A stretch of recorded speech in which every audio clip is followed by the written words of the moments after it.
but concentrate on both extremes, not just one. Your mother always told you, fix this, fix that, fix that. I'm saying that's part of it. The other part is that your friends tell you, what are you best at? And run with that football. Figure out how to parlay that football. Not today, tell your system, when I have an opportunity, let me run with that football. You understand what the expression, right? Run with that. Because they're telling me I'm pretty intuitive, or I'm pretty good at this or that. How can I parlay that? At least let me be alert to it. Half the deal in life is being alert to the problem and alert to the opportunity. You hear me? Being alert to the problem and alert to the opportunity. That's half the deal. Once we're alert to it, when we're ready, when the right confluence of possibilities come into the fore, boom, you'll be able to act on it. Because you're alert, it dovetails into your opportunity radar, or the solution to your weakness radar comes into view. Then you're more able to move on it when those things come into your radar. Humans are very, very smart, especially 21st century humans. We are very smart. Our consciousness is radically higher than 10 years ago. For some reason that's happened. It's not clear exactly why. Maybe we're more connected more, maybe it's more media, maybe we're more global, maybe we're just more evolved. Whatever combination. You look at the movies from 1960s and now, look at people on the movie. It's radically different. It's only about 40 years different. Radically. It's like almost a different species. So we're evolved. And so take it from there. You have to also accept that we're very evolved. Accept that you're an evolved entity and that you have a long checklist of terrific stuff. Be alert to your strengths. First you try to camouflage your weaknesses, and then you try to defeat your weaknesses. First step, of course, to camouflage it, and second step, defeat it.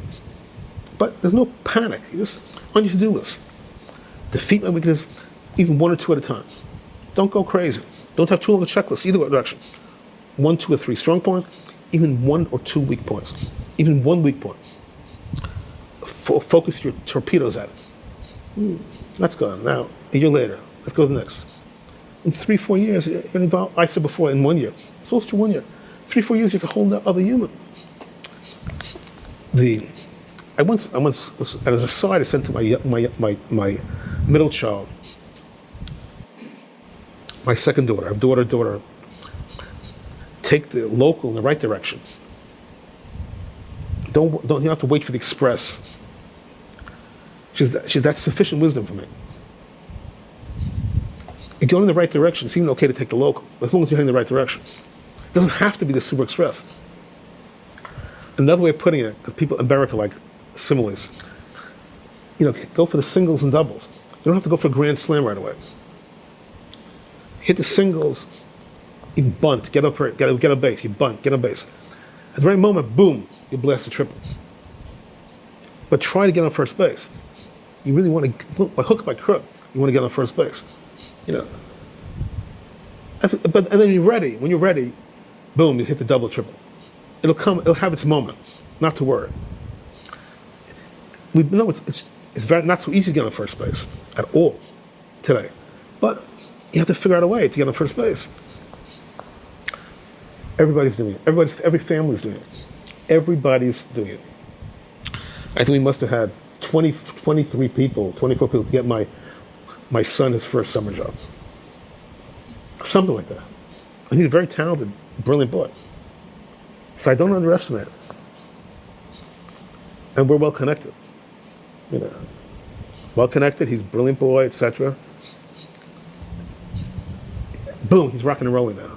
But I mean it, so I don't underestimate the challenge. I couldn't believe how difficult it was. I literally could not believe how difficult the whole situation was. So I'm being very open here. We're connected with this, with that. To get the damn first summer job, you had to really lean on people, get favors. Boom, we're in. We got on first base. That's it.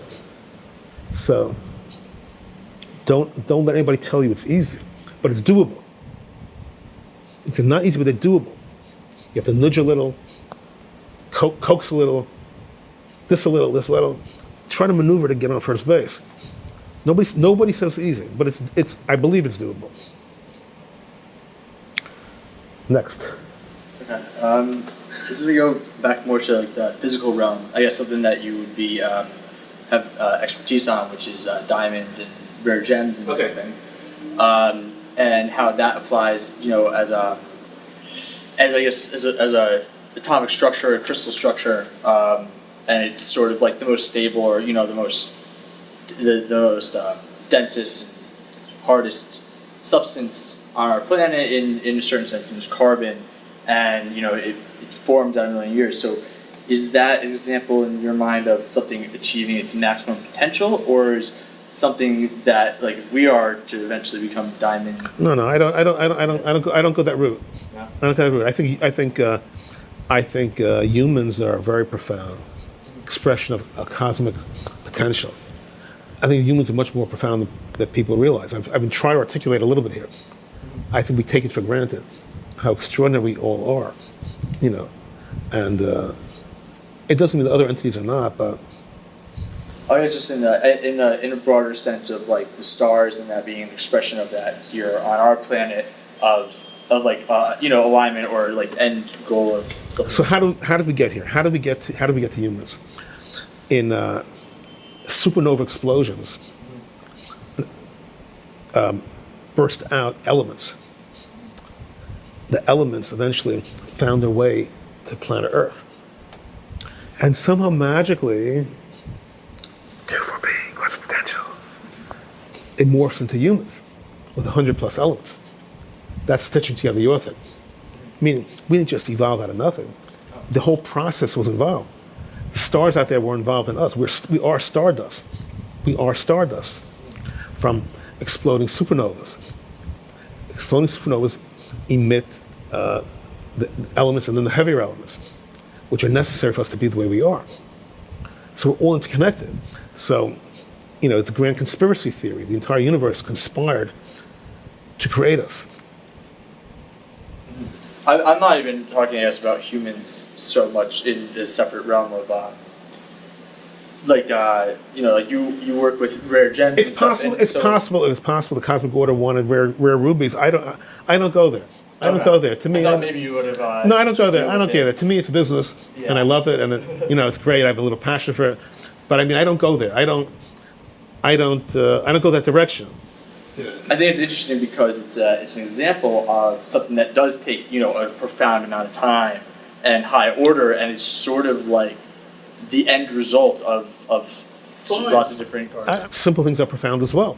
The bugs that we're squashing, which I tell my little granddaughter, I don't do that. She's like, no. I said, you don't need to kill life forms. No life. Any life form is profound from my observation. So you believe that life forms and like life matter exist in a separate realm from physical realms that don't possess life?